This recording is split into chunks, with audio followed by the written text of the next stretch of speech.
अरे पिंकी, अरे काय झालं? तू माझ्यासमोर हात का जोडतोस? अरे खरं तर मी तुझ्या समोर हात जोडायला पाहिजे. तू माझा जीव वाचवणारा देव आहेस. अच्छा, तुला माझ्या मदतीची गरज आहे. कसली मदत?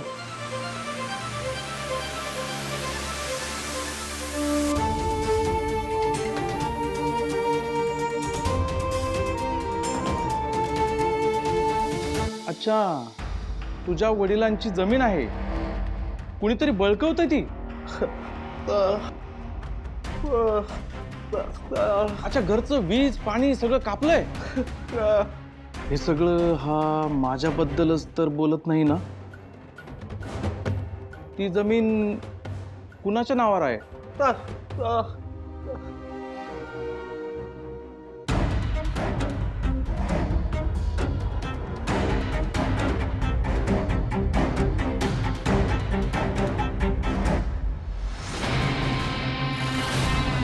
म्हणजे मी बँकेच्या वडिलांची जमीन हडपत होतो.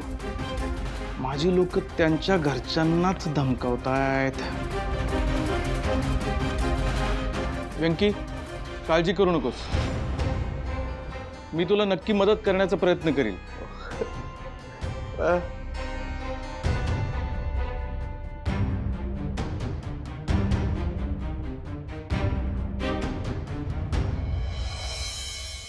हे बघा, तुम्हा मुलांपुढे आम्ही कधी कुठल्याही बाबतीत हात पसरलेले नाही आणि यापुढेही पसरणार नाही. घाबरू नका तुम्ही दोघं.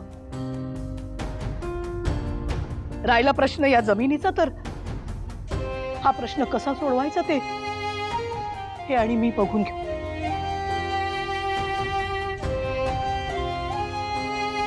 तुम्ही काळजी करू नका. आई, पण हे तुम्ही आत्ता म्हणताय. उद्या जर या जमिनीचा काही प्रॉब्लेम झाला ना, तर तुम्ही सगळे आमच्याकडेच येणार आहात. नाही येणार. तुम्हा दोघांकडे नक्कीच नाही येणार. माझ्या नवऱ्याने पै पै गोळा करून ही जमीन विकत घेतली. या जमिनीचं महत्व तुम्हा दोघांना कधीच कळणार नाही.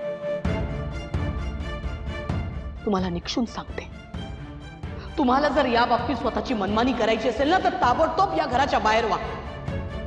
आई, हो, जाणारच आहोत आम्ही.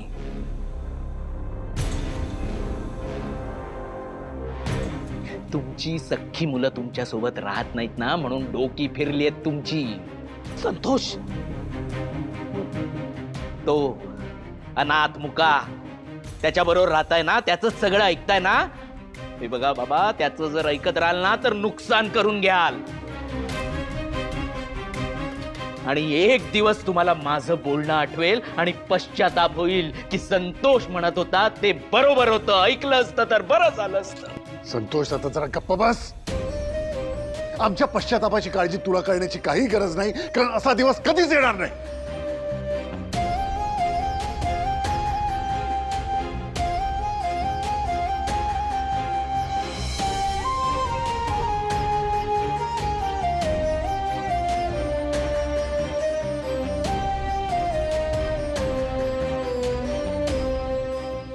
आई, तुम्हाला तर माहितीये रागाच्या भरात ते काय बोलू. वीणा, अगं त्याचं हे बोलणं काही नवीन नाही आमच्यासाठी.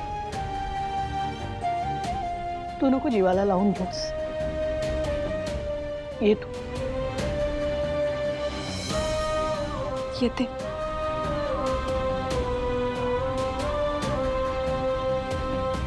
चल सिंचना, यांना जर आपलं ऐकायचंच नसेल तर इथे थांबून तरी काय उपयोग ना. चल हॅरी, चल. दादा, हॅरी, अरे पण ऐक. सिंचना, असू दे बाळा. ये तू पण.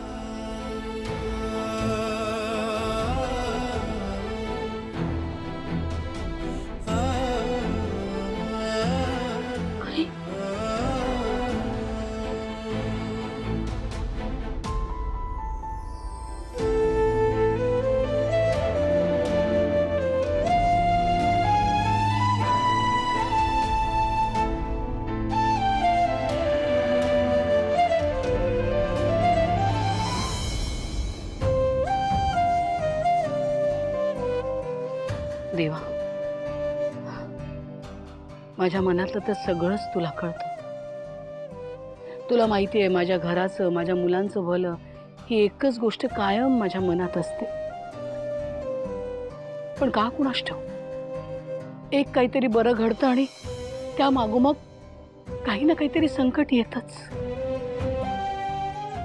आता हे बस झालं देवा, हे थांबव आता, हे थांबव. डोळा पण फडफडतोय. तेव्हा सगळ्यांची काळजी घे. का अस्वस्थ वाटतंय मलाच. आई, अगं काय करताय सकाळी सकाळी विहिरीजवळ? विहिरीची पूजा करत होते. सासूबाई म्हणतात की जर अस्वस्थ वाटत असेल ना तर विहिरीची पूजा करावी. मनातलं सगळं विहिरीला सांगावं, ती सगळं पोटात घेते. इतकं अस्वस्थ वाटतंय ना मला. तू कशी काय आली सकाळच? आई, आज रामनवमी नाही का? घरच्या देवांना नमस्कार केल्याशिवाय कसं बरं वाटेल मला, म्हणून आले होते. चल चल आज चल तू. आई, डोळा फडफडतोय का? अगं हो, बघ ना. म्हणजे आधीच अस्वस्थ वाटत होतं मला, त्यात आता डोळा फडफडायला लागलाय. इतकं जीव घाबराघुबरा होतोय ना. काय घरातली सगळी माणसं घराबाहेर असले की जरा जास्तच काळजी वाटते बघ. आज आपल्या भावनाच्या सासरी ना रामनवमीचा मोठा उत्सव आहे.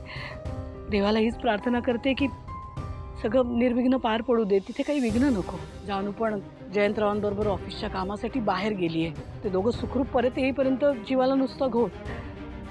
नाही म्हटलं तरी भलते सलते विचार मनात येतात ग. उगाच काळजी करताय तुम्ही. असं काहीही होणार नाही, सगळं व्यवस्थित होणार आहे. टेन्शन घेऊ नका.